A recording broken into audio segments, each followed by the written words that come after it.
আমরা মহেশখালীর উদ্দেশ্যে যাচ্ছি।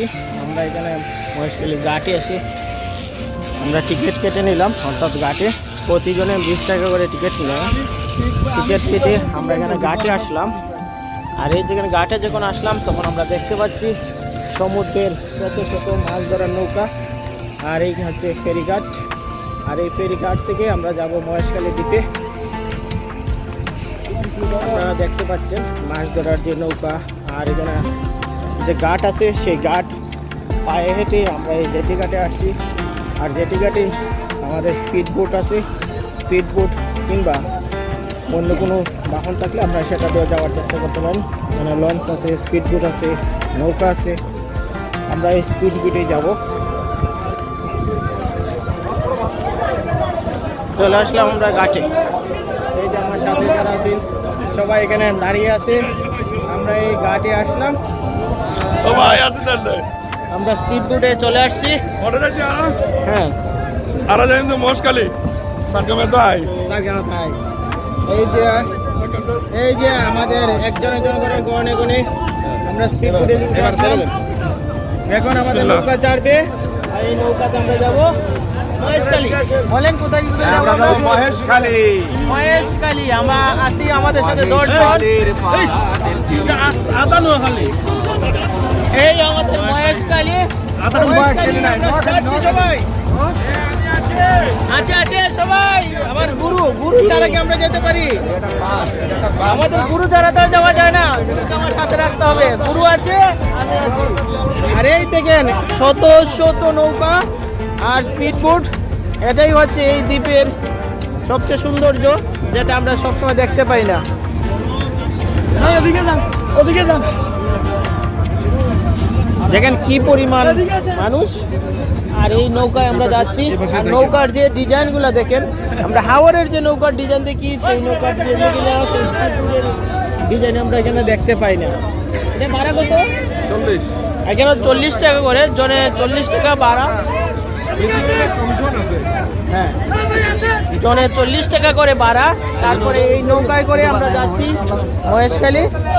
আর মহেশখালী কি কি আছে আপনাদের দেখাবো এক এক করে। আমাদের বাটখালী ঘাট থেকে নৌকা ছেড়ে দিছে, আমরা যাচ্ছি মহেশখালীর উদ্দেশ্যে। এই যে দেখেন ঝাউবনের সব কিছু এখানে দেখা যাচ্ছে। এখানে একটি বাটখালী একটি ব্রিজও দেখা যাচ্ছে, যে ব্রিজটি কক্সবাজারকে নতুন একটি যোগাযোগ মাত্রা এনে দিয়েছে। এবং আমরা যে শহর থেকে যে মাছ খাই, অর্থাৎ ইলিশ মাছ, দেখেন এই মাছ ধরার নৌকাগুলো কেমন। এটা বিশাল বড়, যে পানিতে এসে ভিজিয়ে দিছে আমাকে।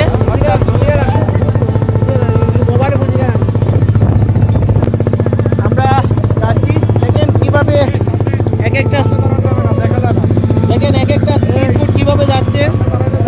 লবণের মতো পানি।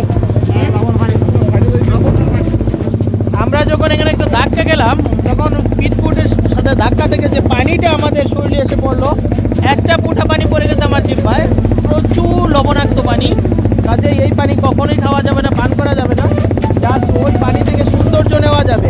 আর এখানে মানুষের যে জীবনযাত্রা, যে পানির সাথে মানুষ এখানে যুদ্ধ করে বড় হয়, এখানে মাছ ধরে আমরা দেখতে পাচ্ছি ওই জেলেরা তাদের জাল ঠিক করছে, দেখতে পাচ্ছেন।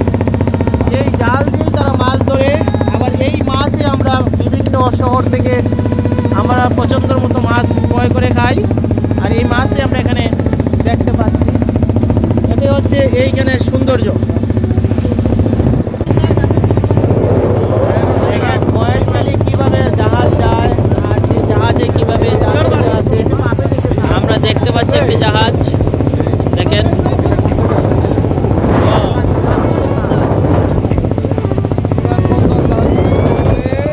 মহেশখালী যাওয়ার পথে আমরা দেখতে পাচ্ছি এখানে একটি গৃহায়নের বৃহৎ একটি প্রকল্প। আমরা একটু দেখতে যাচ্ছি আপনাদের। বিশাল বড় একটি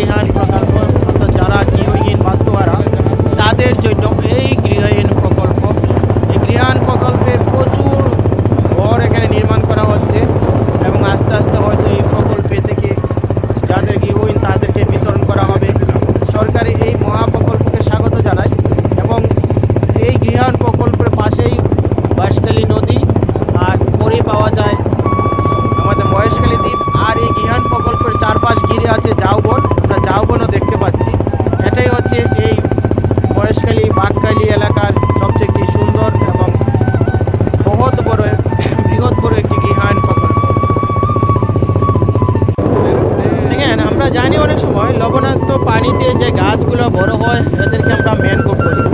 আর এই মহেশখালী যাওয়ার পথে এই যে এক পাশে দেখেন প্রচুর প্রচুর তারা প্যারা গাছ বলে, অর্থাৎ যেটা ঝাউ বন বলি বা সামুদ্রিক ম্যানগ্রোভ বন বলে থাকি আমরা।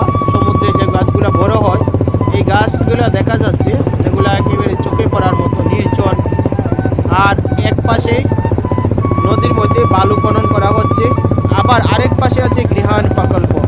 এক পাশে গৃহায়ণ প্রকল্প, মধ্যে বাঁকখালী নদী, আর তার এক পাশে এই ঝাউবন। সব মিলে এক সুন্দর দৃশ্য এই করেছে বাঁকখালী আর মহেশখালীকে এক সুন্দর রূপে মহিমান্বিত। আমার সাথে আজকে অনেকে আছেন, আমরা যারা বিভিন্ন বিভাগ থেকে শ্রেষ্ঠ হয়ে আজকে আমরা এই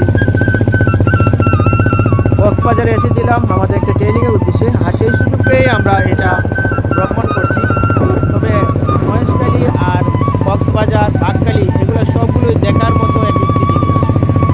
এগুলো না দেখলে বোঝা যাবে না পৃথিবীর কত রূপ আর বৈচিত্র্য বাংলাদেশের চতুর্দিকে ছড়িয়ে ছিটিয়ে আছে। আর এগুলো দেখতে হলে বাংলাদেশের বিভিন্ন সময় বিভিন্ন অঞ্চল একবার ঘুরে দেখা উচিত।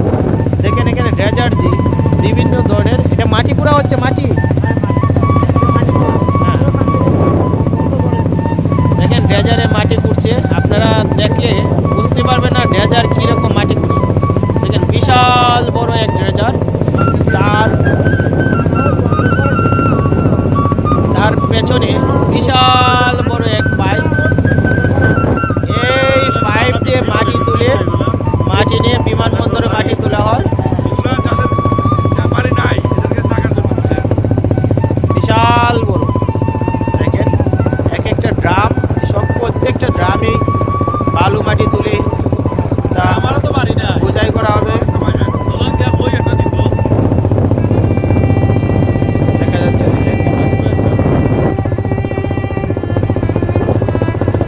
এদিকে চাইবে আমরা সমুদ্রের কাছাকাছি চলে আসছি।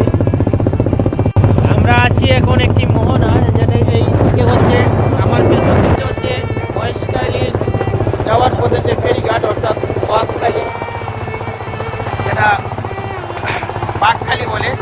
আর এটা হচ্ছে কক্সেস বাজার। দেখেন এই কক্সেস বাজার আর এই বঙ্গোপসাগরের এটাই মোহনা, অর্থাৎ বাঁকখালী নদী আর বঙ্গোপসাগর এখানে এসে মিশে একটা আকার হয়ে গেছে। আমরা দেখতে পাচ্ছি বিভিন্ন ধরনের নৌযান চলাচল করছে, তার থেকে নিরাপত্তার জন্য BIWT এর বিভিন্ন গার্ড, পাশাপাশি যাত্রী পরিবহনের জন্য বিভিন্ন স্পিডবোট।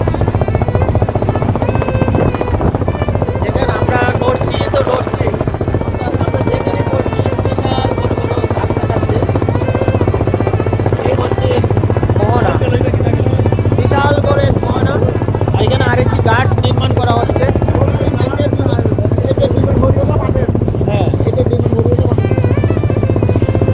আর হয়েছে যে বিমানের কি ঘাট বলা হচ্ছে, আমি সব কিছু জানিও না। দেখেন আবার একটা স্পিডবোট যাচ্ছে সাগরের মাঝে। আর আমরা এখন যেখানে আছি এটাই হচ্ছে এই মোহনা। আবার ওই এদিকে হচ্ছে বঙ্গোপসাগর, এদিকে সাইডে কিছুই দেখার মতো নেই। এটা শুধুই জিপ। এখানে আমরা দেখতে পাচ্ছি একজন লোকে আবার এখানে মাছও ধরছে। আমরা যেটা জাকি জাল বলি, সেই জাকি জাল দিয়ে মাছ ধরা হচ্ছে। আর এটা মনে হয় বিমানবন্দরের জন্য এখানে একটা ঘাট নির্মাণ করা হচ্ছে। আর সমুদ্র থেকে বিশাল বড় একটি জাহাজ আসছে, বিশাল বড় একটি জাহাজ। আর এগুলো দেখার জন্যই সমুদ্রে আসতে হয়, না দেখলে বোঝা নেই সমুদ্র যে কত সুন্দর, কত অপরূপ। দেখেন একসাথে অনেকগুলো নৌকা আসতেছে, এর মধ্যে একটি হচ্ছে জাহাজ, যাত্রী পরিবহন সহ। আর সাথে সাথে ছোট ছোট কতগুলো স্পিডবোট আছে। দেখেন স্পিডবোটগুলো আপনারা দেখতে পাচ্ছেন। এই যে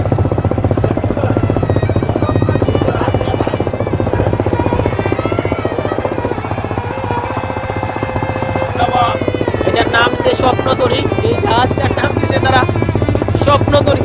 আমরা যেটা দেখতে পাচ্ছি এটাই স্বপ্নতরী। এটি স্বপ্নতরী। এই যে আমাদের কাজ দিয়ে যাচ্ছে। তবে এইদিকে চাইলে বিশাল বড় বড় দেখা যায়।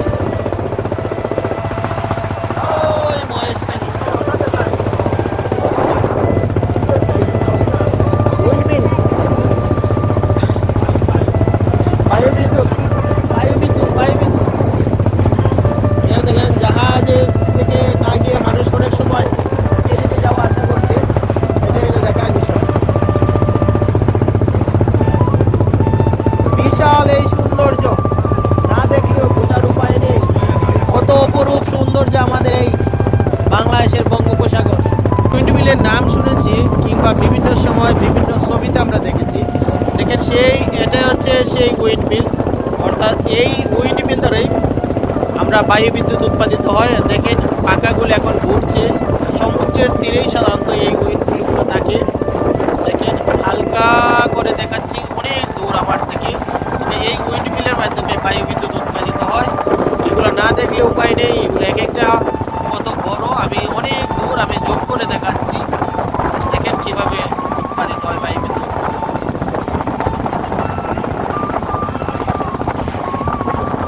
এখানে সমুদ্রের তীরে অনেক উইন্ডমিল আছে, যেগুলোতে বায়ু উৎপাদিত হয়, বায়ু বিদ্যুৎ উৎপাদিত হয়। আমরা যে উইন্ডমিলের নাম শুনি, যে পাকা থাকে বিদ্যুৎ উৎপাদিত হয়, যার 3টি পাকা থাকে, 100 চেন থাকে। দেখেন আপনারা দেখতে পাচ্ছেন এখানে এই উইন্ডমিল যেখানে বায়ু বিদ্যুৎ উৎপাদিত হচ্ছে, কত বড় বড় এক একটি পাকা। দেখেন কত সুন্দর করে ঘুরছে, বাতাসেই ঘুরে, আবার বাতাসেই এগুলাকে থামিয়ে দেয়। আর এই উইন্ডমিল দ্বারা উৎপাদিত হয় এই অঞ্চলের বিদ্যুৎ, যেখানে মানুষ সাধারণ বিদ্যুৎ আমরা সংযোগ করতে পারি না, তাদের জন্য এই বিদ্যুতের ব্যবস্থাই করা হয়। আর এই উইন্ডমিল সাধারণত সমুদ্র তীরবর্তী অঞ্চলেই প্রতিষ্ঠিত হয়, যেখান থেকে সমুদ্র তীরবর্তী মানুষকে তার বিদ্যুতের চাহিদা পূরণ করার জন্য এই উইন্ডমিলের ব্যবস্থা করা হয়। অবশ্যই এই বিদ্যুৎ উৎপাদন করতে গেলে আমাদের যে স্ট্যান্ড প্রতিষ্ঠিত করতে হয়, সেগুলো দেখার মতন এক একটা টাওয়ারের মতন। দেখেন এখানে অনেকগুলো উইন্ডমিল, আমি দূর থেকে আপনাদের দেখাচ্ছি, সঠিকভাবে আসবেও না, তবু আপনারা একটু দেখে নেন। আমরা চলে আসছি মহেশখালী ঘাটে। আপনারা ওই যে আমরা ওখান থেকে বাঘখালী নদী থেকে উঠছিলাম, তারপর এই হচ্ছে আমাদের মহেশখালী ঘাটের কাছাকাছি আমরা চলে আসছি। আপনারা দেখতে পাচ্ছেন ঘাটের কাছাকাছি আসার সাথে সাথে আমরা বিভিন্ন ধরনের ছোট ছোট নৌযান যাত্রী নিয়ে চলে আসছে এখানে। আর এই হচ্ছে দেখেন বন, যে বন পানির নিচে পানি মধ্যে বড় হয়। দেখেন আমাদের সাথে আরেকটা নৌকা দেখা যাচ্ছে এখানে। দেখেন কি অপরূপ সৌন্দর্য এই মহেশখালী দ্বীপের চিত্র। এই মহেশখালী দ্বীপটি কথা আছে যে 1559 সালে একটি ঘূর্ণিঝড়ের কারণে মূল ভূখণ্ড থেকে এই দ্বীপটি বিচ্ছিন্ন হয়ে যায়, যার কারণে এই মহেশখালী দ্বীপটি তার মূল ভূখণ্ড থেকে আলাদা হয়ে যায়। এবং এই মহেশখালী দ্বীপটি আবার 3টি দ্বীপের সমন্বয়ে গঠিত। একটা মহেশখালী দ্বীপ, এটি হচ্ছে বড় দ্বীপ, তারপরে হচ্ছে সোনাদিয়া দ্বীপ, এটা হচ্ছে মাতারবাড়ি দ্বীপ। আর বর্তমানে এই মহেশখালী দ্বীপের জীবনযাত্রার মধ্যে তাদের যেটা সবচেয়ে বেশি প্রধান অর্থনৈতিক উৎস, সেটা হচ্ছে লবণ চাষ। এখানে পান চাষ করা হয়, তারপরে শুটকি আহরণ করা হয়, চিংড়ি মাছ পাওয়া যায়। লবণ উৎপাদনটাই হচ্ছে এখানে সবচেয়ে বেশি, এবং লবণ চাষির সংখ্যা এখানে বেশি। এখানে একটা ঘাটও দেখতে পাচ্ছি, তবে এখানে লবণের দামটা কম। তাদের যে বক্তব্য হচ্ছে লবণের দাম কম, লবণের দাম যদি বেশি হতো তাহলে এখানের মানুষ লাভবান হতো, বা এখানে তো সাধারণ মানুষ তারা ভালো হতো। আর আমরা যে লবণ খাই, আমরা প্রচুর দামেই খাই, কিন্তু তারা এই দামে পায় না। আমি একজন লবণ চাষিকে জিজ্ঞেস করলাম লবণের দাম কত টাকা মন? 2 মন থেকে 600 টাকা থেকে 500 টাকা। অর্থাৎ 2 মন লবণের দাম মাত্র 700 টাকা। এখন চিন্তা করেন, ওনারা 2 মন লবণ বিক্রি করে 700 টাকায়, আর প্রতি মনের দাম হচ্ছে মাত্র 350 টাকা। আমরা যে লবণ খাই 40 টাকা কেজি, আর ওনারা এই লবণ বিক্রি করেন মাত্র 700 টাকা দিয়ে 1 মন। 40 কেজি দিয়ে 40 কেজি লবণের দাম 350 টাকা। এই হচ্ছে আমাদের হংসঘাট, যেখানে আমরা চলে আসছি। এখান থেকে যাবার রাস্তা আছে না? হ্যাঁ, জেটিতে আটটা যাওয়া যায় না। এই যে আমরা যেটি দেখতে পাচ্ছি, এখানে অনেক মানুষ আছে যারা আমাদের মতন, যারা দর্শনার্থী, যারা আমাদের মতো আসছিল, যারা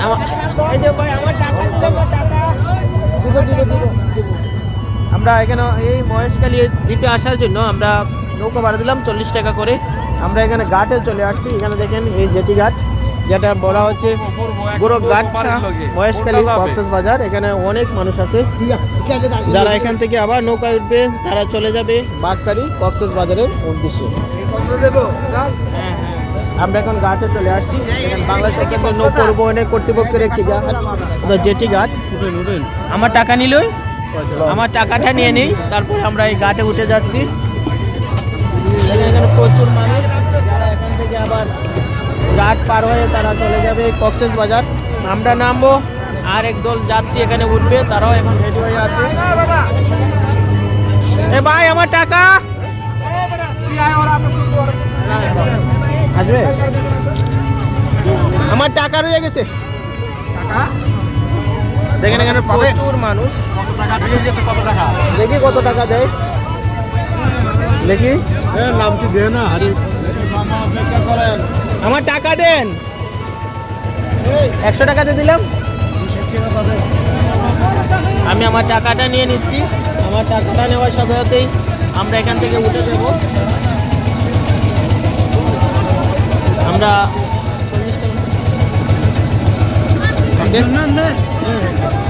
আমার টাকাটা নিয়ে নিলাম, আমি নৌকা থেকে নেমে যাচ্ছি। আমার সাথে যারা ছিল সবাই নৌকা থেকে নেমে যাচ্ছে। দেখে একটু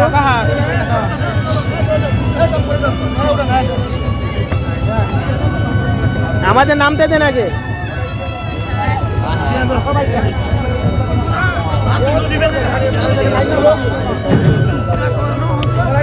আমরা নেমে গেলাম।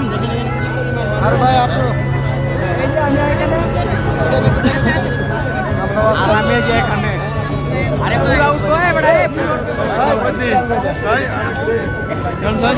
হ্যাঁ, আমরা আর উঠে গেলাম ঘাট থেকে। আমরা এখন সামনের দিকে যাচ্ছি। দেখেন, এটা না দেখলে বোঝার উপায় নেই, এটা না দেখলে বোঝার উপায় নেই মহেশখালী ঘাট থেকে মানুষের জনজীবন কিভাবে।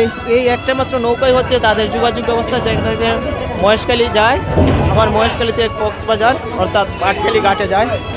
এই জেটিটা পার হয়ে রাখলাম, আমরা এখন এই জেটিতে উঠে যাব।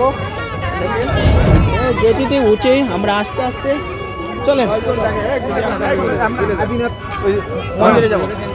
আমরা এখন সবাই আসি, ঠিক আছে না? আমার গুরু কোথায়? গুরু গুরু আমরা গুরু, চলেন। ওকে, ভালো থাকেন।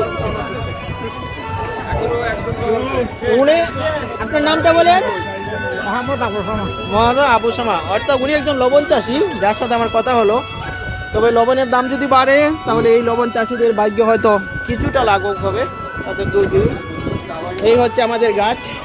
এই জেটি ঘাট থেকে আমরা এখানে উঠছি। আমরা জেটি ঘাট থেকে এখন আমরা যাচ্ছি। আবার ছবি তুলে তুলেন তুলেন, এই যে তুলেন। দেখেন কত মানুষ এখানে আসে, সবাই সৌন্দর্য দেখার জন্য আসে, আবার সৌন্দর্য দেখে তারপর আবার তারা চলে যায়। দেখেন এই সমুদ্রের মধ্যেই একদিকে যেমন গাছ বন, আর একদিকে জেটি ঘাট। দেখেন বিশাল বড় গাছের বাগান, আর এই গাছগুলোই পানিতে বড় হয়, আবার পানি থেকে গাছগুলা বড় হয়ে যায়। যে গাছগুলা লবণও ক্ষতি করতে পারে না। দেখতে পাচ্ছেন বিশাল বড় এক ঘাট। দেখেন এই ঘাট থেকে পায়ে হেঁটে হেঁটে হেঁটে হেঁটে আমরা অনেক দূর যাব। আর এইভাবে আমরা এই মহেশখালীর জার্নিটা আমরা শেষ করব। দেখি কি আছে এই মহেশখালীতে, যা না দেখলে বোঝার কোনো উপায় নেই কি আছে এই মহেশখালীতে। দেখেন আমার সামনটা যেরকম দেখা যাচ্ছে, আবার পেছনটা দেখেন অনেক মানুষ এখান থেকে আসতেছে। এভাবেই চলবে মহেশখালীর রাস্তা।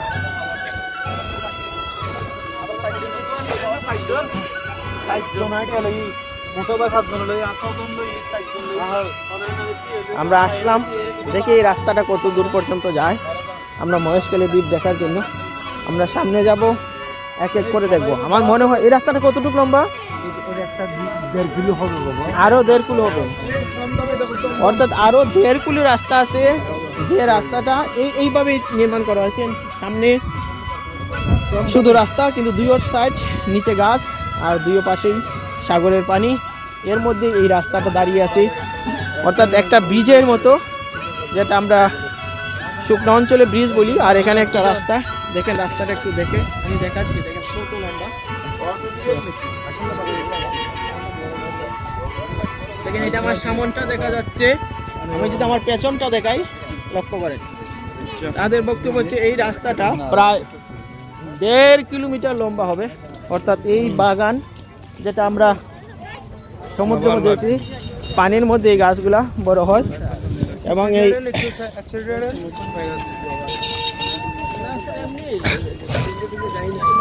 এভাবেই আমরা একটা একটা করে ঘুরে দেখব কি আছে এখানে।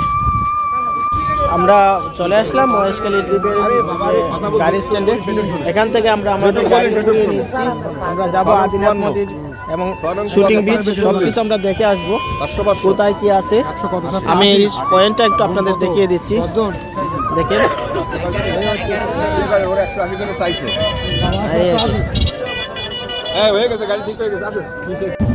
আমাদের গাড়ি ঠিক করা হয়ে গেছে, আমরা এখন চলে যাচ্ছি। আমরা এখন আদিনাথ মন্দির, শুটিং স্পট যা আছে মহেশখালীর, আমরা সব কিছু ঘুরিয়ে ঘুরিয়ে দেখব। আমরা যাচ্ছি সামনে, আস্তে আস্তে দেখি। আমাদের অটো ছাড়ছে, এই যে আমাদের রাস্তা, আমরা আস্তে আস্তে সামনে যাচ্ছি।